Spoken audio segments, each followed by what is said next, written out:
Alright, this is Star Wars Episode 1 Racer for the N64.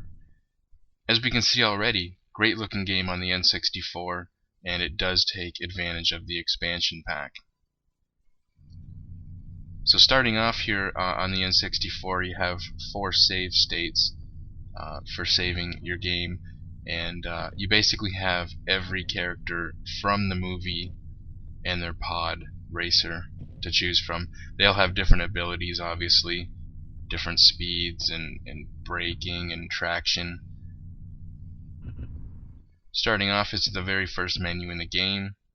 The first thing I noticed, inspect vehicle, pretty much just seems to be here for eye candy.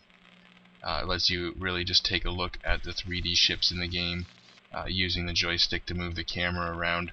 I don't think there's any purpose to this other than, well, just getting a good look at the ships.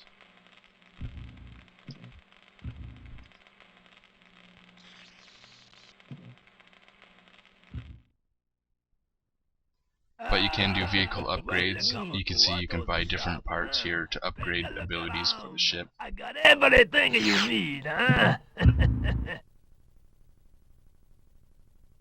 No money, no parts. But I don't have enough money right now to buy any upgrades.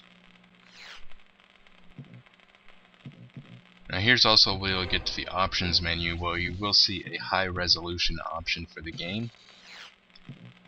Like many LucasArts and Factor 5 games on the N64, you have a high resolution mode you can enable if you have the expansion pack.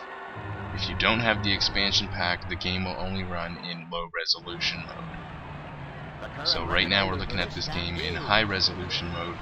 Like I said, very good looking game for the N64.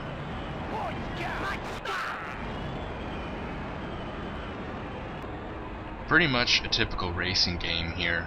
There's no combat system, there's no really weapons or way to, shoot your enemies, so it's pretty much just straightforward racing. But as you can see, it's very high speed racing.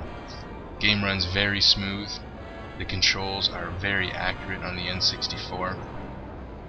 Definitely takes some getting used to, as the joystick itself is very touchy. This will take, the smallest little corrections you make on the joystick and give you instant response. So, you have to be very gentle on the joystick to make the small corrections, and then of course you can, slow down and brake for the bigger corners and take the bigger corners. So definitely has very good controls, very fast gameplay.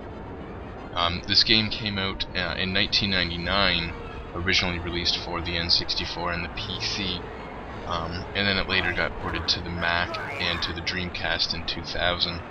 Obviously the graphics are better on the Dreamcast version, but considering this is a system that's 3 years older, you have to admit it looks pretty darn good, once again with the expansion pack. This game on the N64 and the Dreamcast supports 2 players multiplayer. The cool thing about the PC and the Mac version is that it had a local area network multiplayer mode where you could have up to 8 players going at the same time. That was really common on PC games back in the day. If you look at games like Doom and Duke Nukem 3D, and a lot of these popular shooting games on the PC in the mid-90s, they all had a local area network or LAN play mode where you could usually have like 4 to 8 players, if not more, on a local area network. This was before online gaming really was even popular, or barely existed at the time. So this was not online. This was if you had 8 computers in one room or in a school or on some sort of a local network.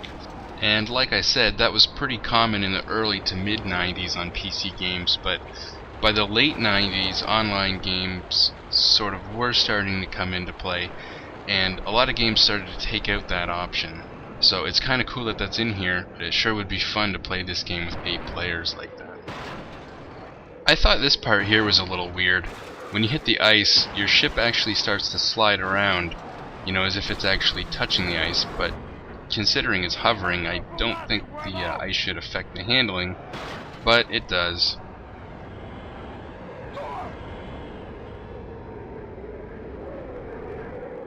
This game was also brought to the arcade, and one cool thing in the arcade is it had basically 2 joysticks, one to control each engine. So I mean, it would be cool to play that and see how they did the controls. If you actually have to thrust the the right engine up to turn to the left, it would be a little bit tricky, but sort of realistic controls at the same time.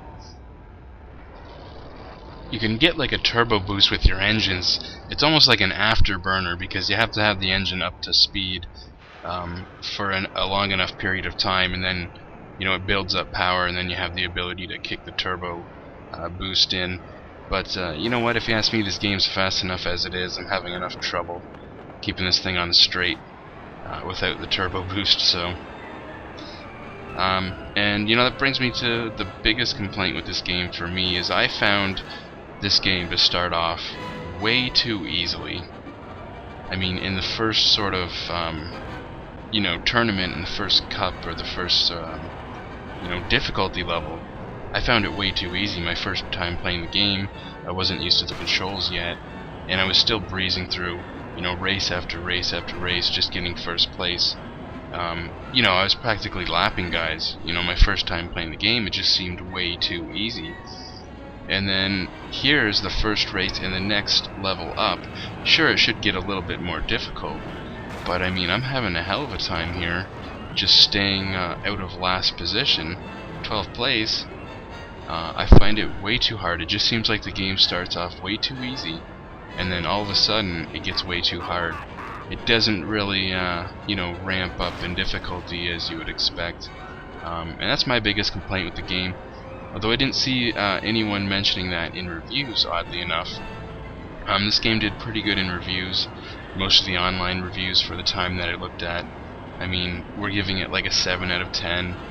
And most of them said, if anything, the game is too easy. So, I mean, it might just be me. Maybe I suck at this game. You definitely have to get used to the tracks, and it's really my first time going through the game. So, maybe I should have played it a little bit more first. Because if you get used to the tracks, then you'll know when the big corners are coming up, and it's the big corners that get you on this.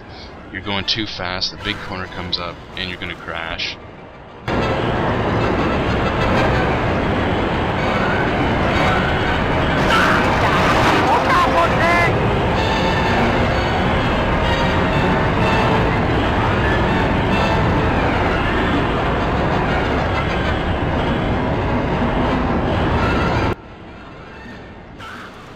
Now here I hit the right engine pretty hard, and as you can see, the right engine's starting to take damage. It's starting to turn red, and it's kind of cool the way the pod takes damage with its separate engines, because I'm finding now as the right engine is too weak, it's damaged, that my vehicle wants to turn to the right because the left engine is has more power. So I'm constantly having to counter steer this thing now. But anyways, I mean, this is a pretty good game overall. If you like high-speed futuristic racing games like F-Zero and Wipeout, if you like Star Wars and Episode 1, definitely worth picking up this game for the N64 or the Dreamcast, really. And yeah, that's it. See you guys later.